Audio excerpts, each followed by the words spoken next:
जय हिंद दोस्तों, स्वागत है आपके अपने YouTube चैनल लर्नर्स हब में। आज हम लोग संविधान की एक बहुत ही महत्वपूर्ण टॉपिक पे बात करने वाले हैं। संविधान की अनुसूचियों पर बात करने वाले हैं। संविधान की अनुसूचियों से कई बार डायरेक्ट क्वेश्चन पूछते हैं, कई बार इनडायरेक्ट क्वेश्चन पूछते हैं और कुछ कुछ अनुसूचियां ऐसी है जो बहुत ही महत्वपूर्ण है। तो हम लोग आज उन सभी अनुसूचियों पर डिस्कस करेंगे, गौर से पढ़ेंगे किस अनुसूची में क्या है, कितनी अनुसूचियां हैं और कौन सी अनुसूची बाद में जोड़ी गई है। तो बात करें अनुसूची की, तो अनुसूची कहा किसे जाता है, तो सबसे पहले इस पे हम लोग डिस्कस करते हैं। सरकार के कार्य करने की नीतियों का क्रमबद्ध निर्धारण ही अनुसूची कहलाता है। अर्थात सरकार जो भी कार्य करती है अपने जनता के लिए, सरकार जो कार्य करती है, जनता जिस सरकार को चुनती है वो जो नीतियां बनाती है, उन्हीं नीतियों का क्रमबद्ध यानी कि सिस्टमेटिक ढंग से निर्धारण करना ही अनुसूची कहलाती है। भारत के मूल संविधान में कुल 8 अनुसूचियां थी। यह क्वेश्चन काफी इंपोर्टेंट है कि भारत के मूल संविधान में कुल कितने अनुसूचियां हैं। तो कुल 8 अनुसूचियां थी। बाद में कई संशोधनों के द्वारा 4 और अनुसूचियों को बढ़ा दिया गया और अनुसूचियों की कुल संख्या बढ़कर हो गई 12। तो अब हम लोग डिस्कस करेंगे उन 12 अनुसूचियों के बारे में क्रमबद्ध तरीके से, और हम लोग बहुत ही आसान तरीके से सीखेंगे कि ये 12 अनुसूचियां है क्या क्या और इनके अंतर्गत लिखी हुई कौन कौन सी बातें हैं। चलिए अब हम लोग आगे डिस्कस करते हैं। अगर हम लोग बात करें पहली अनुसूची की, तो पहली अनुसूची है क्या, इसमें लिखी हुई कौन कौन सी मदें हैं, उसको हम लोग देखते हैं। तो पहली अनुसूची में है लिखा हुआ कि भारत जो देश है उसमें कुल 28 राज्य हैं और उनके जो यूनियन टेरिटरीज है उनके बारे में जिक्र है। यानी कि इसको हम लोग कह सकते हैं कि देश के राज्यों एवं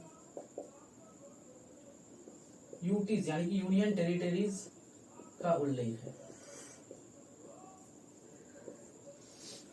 कि देश में कितने राज्य होंगे, कौन कौन से राज्य के पास कितना क्षेत्र होगा, इन सब के बारे में अगर हम लोग बात करेंगे तो पहली अनुसूची में बात करेंगे।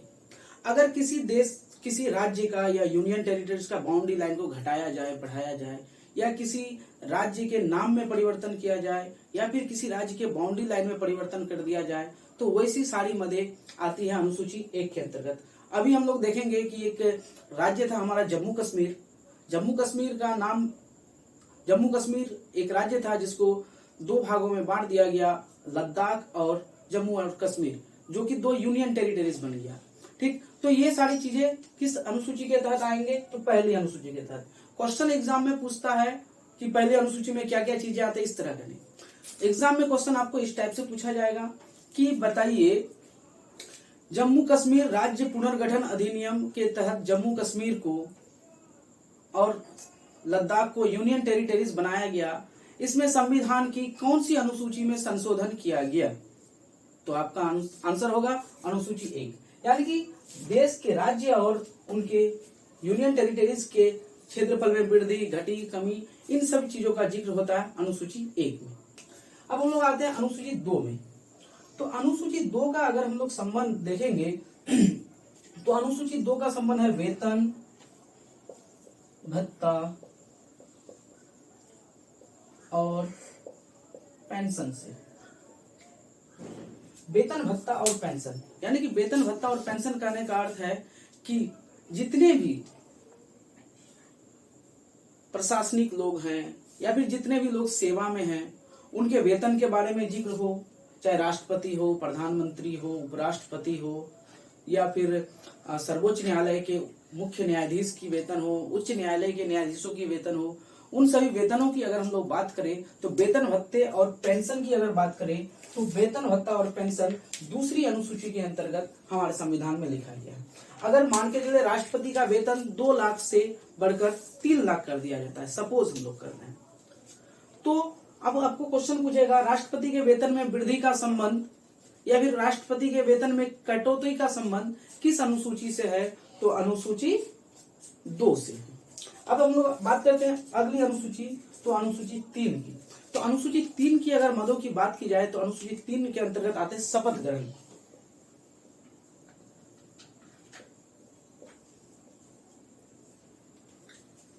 शपथ ग्रहण का अर्थ होता है जब भी कोई व्यक्ति किसी पद पर जाता है तो देखा जाता है कि उसको पहले शपथ दिलवाई जाती है उस चीज की, उसके बाद उसको उस पदभार के लिए सिलेक्ट किया जाता है।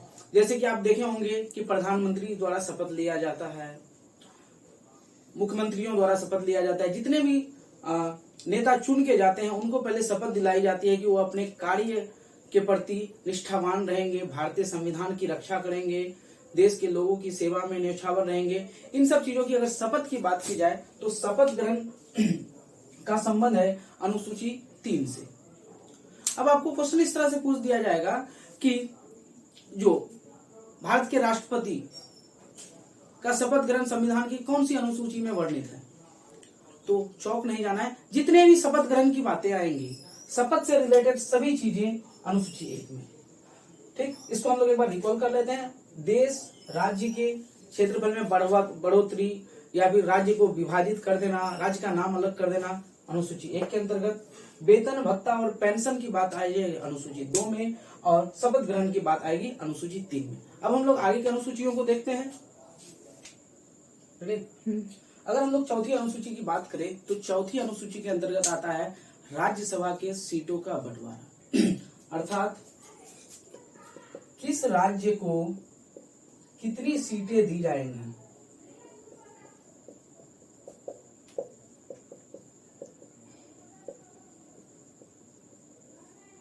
किस राज्य के पास कितनी सीटें होंगी राज्यसभा के लिए। लोकसभा की बात नहीं कर रहा हूं मैं, राज्यसभा के लिए किस राज्य के पास कितनी सीटें होंगी, इसका हम लोग डिसीजन लिया जाता है चौथी अनुसूची। अर्थात किसी राज्यसभा की सीटों का अगर बंटवारा हो जाए, किसी राज्यसभा की सीटों की संख्या में अगर वृद्धि हो जाए या किसी राज्यसभा की सीटों की संख्या में अगर कमी हो जाए, तो इन वृद्धि और कमी को हम लोग जान सकते हैं चौथी अनुसूची के अंतर्गत। यानी कि अगर राज्यसभा की सीटों में बंटवारा किया जाए, राज्यसभा की सीटों में बंटवारे के दौरान कमी या वृद्धि की जाए, तो उसके लिए हमें चौथी अनुसूची में संशोधन करना जरूरी है। 5वीं अनुसूची की अगर बात की जाए तो अनुसूचित जाति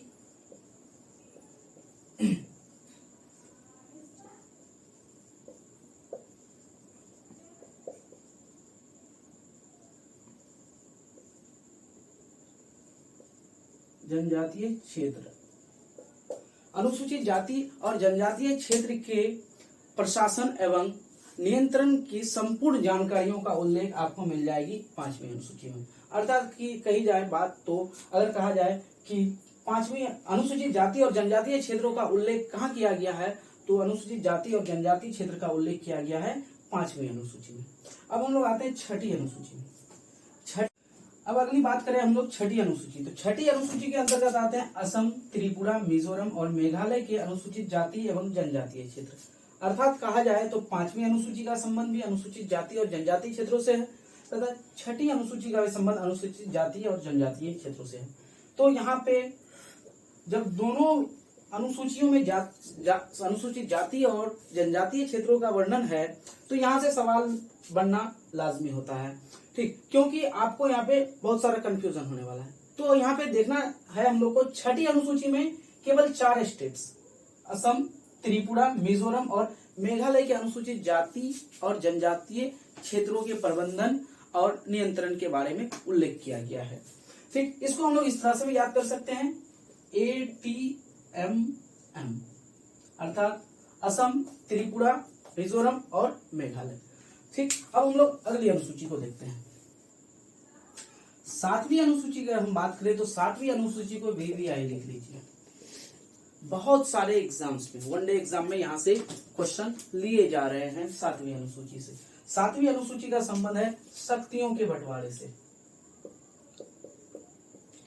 शक्तियों का बंटवारा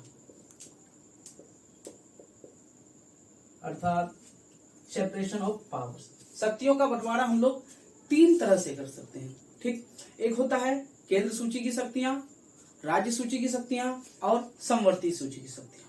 तो तीनों को हम लोग देखते हैं बढ़िया से। केंद्र सूची, राज्य सूची,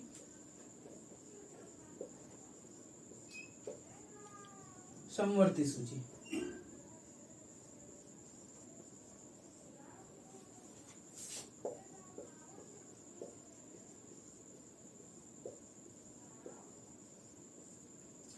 अगर केंद्र सूची, राज्य सूची और समवर्ती सूची है क्या, पहले हम लोग इसको समझ लें। केंद्र सूची के अंतर्गत वैसी मदें लिखी जाती है जिस पे कानून बनाने का अधिकार सिर्फ और सिर्फ केंद्र सरकार को होता है, उसमें राज्य का कोई हस्तक्षेप नहीं होता है। ऐसे विषय को हम लोग केंद्र सूची के अंतर्गत रखते हैं। राज्य सूची क्या होता है? तो राज्य सूची के अंतर्गत जितने भी विषय शामिल किए गए हैं उनमें कानून बनाने का अधिकार केवल उस राज्य की सरकार को है, केंद्र सरकार को नहीं हो। ऐसे विषय को हम लोग कहते हैं राज्य सूची। और समवर्ती सूची की अगर बात की जाए तो समवर्ती सूची के अंतर्गत वह सारी मदें लिखी जाती हैं जिनमें राज्य सरकार भी कानून बना सकता है और केंद्र सरकार भी कानून बना सकता है। लेकिन अगर बात की जाए राज्य सरकार और केंद्र सरकार दोनों ने कानून बना दिया एक ही विषय पर, तो फिर किसका वैलिड ज्यादा होगा?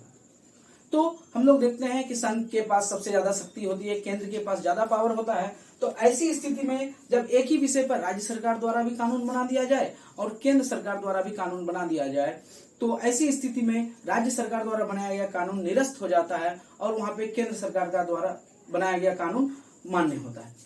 तो हम लोग देखें कि किस विषय में कितने विषय शामिल है, किस सूची में कितने विषय शामिल है। अगर हम लोग समवर्ती सूची की बात की जाए तो समवर्ती सूची में 97 विषय शामिल थे।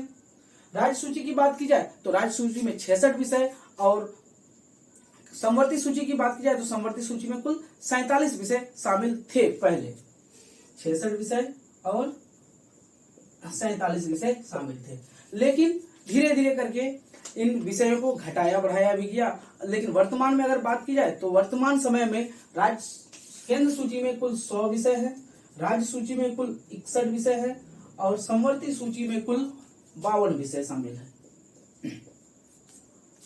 अब हम लोग कुछ मदे देख लेते हैं। जैसे राज्य सूची की विषय में, केंद्र सूची की विषय में अगर हम लोग बात करें तो जैसे रक्षा विभाग केंद्र सूची के अंतर्गत आता है। सैनिक केंद्र सूची के अंतर्गत आता है। ठीक, इनमें से अगर कोई भी सुधार करना हो या किसी के चीजों में कुछ बढ़ोतरी घटोतरी करना हो तो केंद्र सूची में ही हम लोग देखेंगे। राज्य सूची की बात की जाए तो राज्य की पुलिस, जल, ये सब चीजें राज्य सूची के अंतर्गत शामिल है। अगर हम लोग 8वीं अनुसूची की बात करें तो 8वीं अनुसूची काफी इंपॉर्टेंट है हमारे लिए। 8वीं अनुसूची में भाषाओं का उल्लेख है।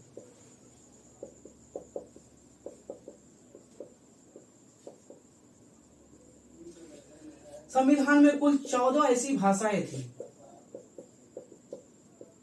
जो मूल संविधान में इनका जिक्र किया गया। 14 भाषाओं का जिक्र मूल संविधान में किया गया। लेकिन अभी वर्तमान समय में अगर 8वीं अनुसूची की बात करें हम लोग तो वर्तमान समय में 8वीं अनुसूची में कुल 22 भाषाएं शामिल है। ठीक, ये वो 22 भाषाएं हैं जिनके माध्यम से आप कोई भी एग्जाम देते हैं तो उसमें आपको एक भाषा को चयन करके आपको आंसर लिखने का मौका दिया जाता है। तो उन 22 भाषाओं में से 14 भाषाएं तो पहले से मौजूद थी, बाकी जो 8 भाषाएं थी वो कौन कौन सी थी और कब हमारे संविधान में जोड़ा गया, उनको भी देखना बहुत जरूरी है। क्योंकि क्वेश्चन अक्सर वहीं से पूछा जाता है कि किस भाषा को किस संविधान संशोधन के तहत जोड़ा गया था और कब जोड़ा गया था। तो इस विषय में अगर हम बात करें तो सबसे पहला संविधान संशोधन होता है 1967, 1967 का 21वां संविधान संशोधन।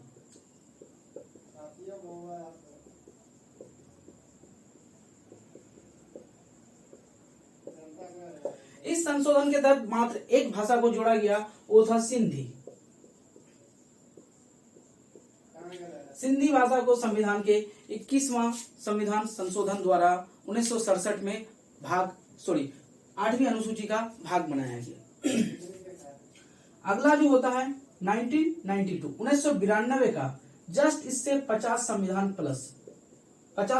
संशोधन प्लस, यानी कि 71वां संविधान संशोधन।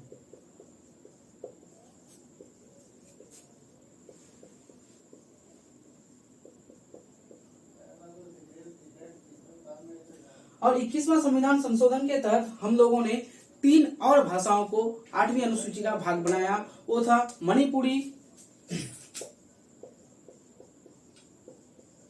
नेपाली और कोंकणी।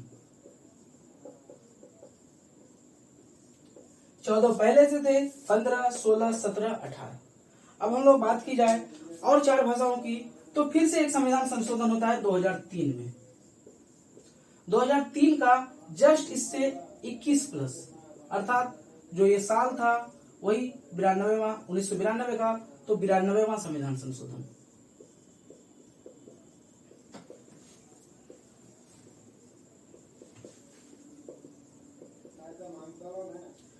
बिरानवेवां संविधान संशोधन के तहत 4 और भाषाओं को जोड़ा गया। वो था संथाली, डोंगरी, मैथिली और बोडो। ये 4 भाषाएं थी। संथाली, डोंगरी,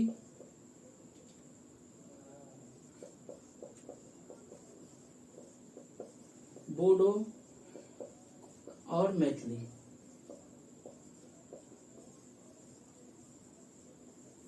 तो इस तरह से 18 और 4 22 भाषाओं का हम लोग देखें कि 8वीं अनुसूची में कुल यही 22 भाषाओं का उल्लेख है। तो इन 22 भाषाओं को हम लोग एक विशेष क्लास में देखेंगे कि 22 भाषाएं कौन सी भाषाएं कहां से ली गई है और कौन सी भाषा का महत्व क्या है। इसके लिए हम लोग एक अलग सा सेगमेंट लेके आएंगे। अब हम लोग बात करते हैं 9वीं अनुसूची की। अगर 9वीं अनुसूची की बात की जाए तो 9वीं अनुसूची का संबंध है भूमि सुधार से। हम लोगों ने देखा कि संविधान में कुल मूल संविधान में 8 अनुसूचियां थी। 4 अनुसूचियों को बाद में जोड़ा गया। तो इन 4 अनुसूचियों को हम लोग एक स्लाइड में लेंगे और 4 अनुसूचियों को देखेंगे। ठीक, 9वीं अनुसूची में भूमि सुधार के बारे में है। ये अनुसूची जो है संविधान का पहला संशोधन था। अर्थात हमारे संविधान में जब पहला संशोधन हुआ तो भूमि सुधार पे ही हुआ था। ठीक, ये संविधान का क्या है, पहला संविधान संशोधन, पहला संविधान संशोधन। पहला संविधान संशोधन के तहत भूमि सुधार को जोड़ा गया 1951। इसमें था कि संपत्ति के अधिकार को शामिल किया गया था। ठीक, इसमें कुल 284 ऐसी मदें थी जिसको भूमि सुधार के तहत शामिल किया गया था। और भूमि सुधार के अंतर्गत आने वाले क्षेत्र, सबसे विशेष बात इस अनुसूची की ये थी कि इसके अंतर्गत आने वाले जितने सारे क्षेत्र हैं उसको आप न्यायालय में जाके चुनौती नहीं दी जा सकती थी। तो एक तरह से इसको हम लोग कह सकते हैं कि ये किसी के लिए बहुत अच्छा था तो किसी के लिए बहुत ही खराब था। अब हम लोग 10वीं अनुसूची की बात करते हैं। तो 10वीं अनुसूची का संबंध है दल बदल कानून से।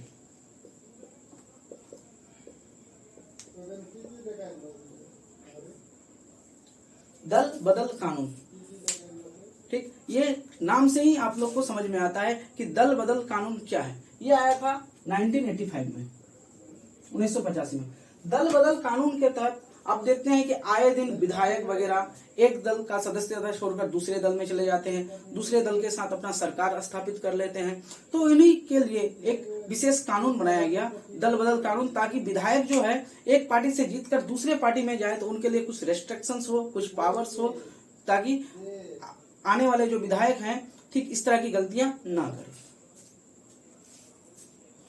अगला जो अनुसूची है 11वीं अनुसूची। 11वीं अनुसूची में हम लोग बात करते हैं पंचायती राज का। ठीक, 11वीं अनुसूची में पंचायती राज का उल्लेख।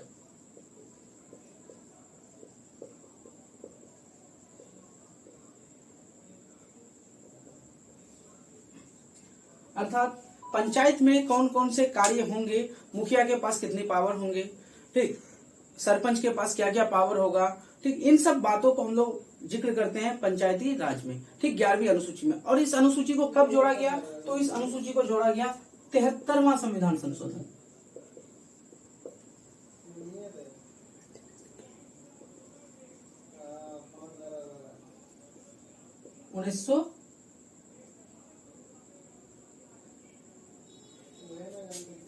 संविधान संशोधन 1992 के तहत पंचायती राज को जोड़ा गया और इसमें कुल 28 विषय शामिल हैं।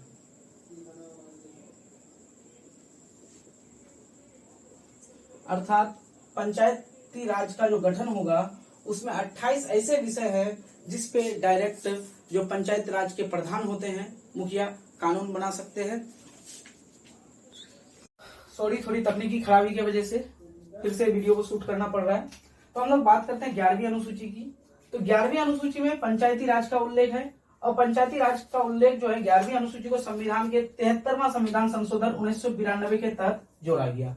इसमें 28 विषय कुल शामिल हैं, जिनमें से 28 उन विषयों पे मुखिया टैक्स कलेक्ट कर सकता है, नए नए कानून बना सकता है, ग्राम पंचायत में नए नए कार्य कर सकता है। अगला बात की जाए 12वीं अनुसूची, जो कि अंतिम अनुसूची है, ठीक, इसमें आता है नगर पालिका का उल्लेख।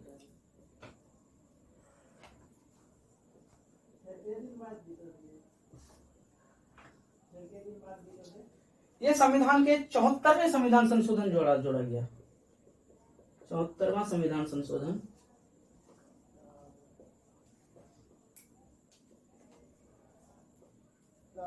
1993। 74वां संविधान संशोधन 1993 के द्वारा भारतीय संविधान की 8वीं अनुसूची को जोड़ा गया, जिनमें नगर पालिका के कार्यों का उल्लेख है। इनमें से 18 ऐसे विषय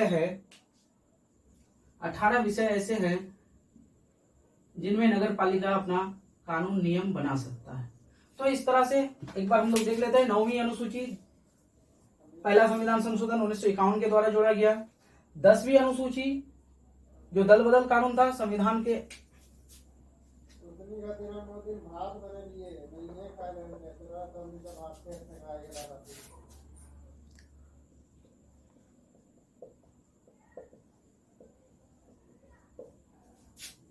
इसको 52वां संविधान संशोधन के द्वारा जोड़ा गया।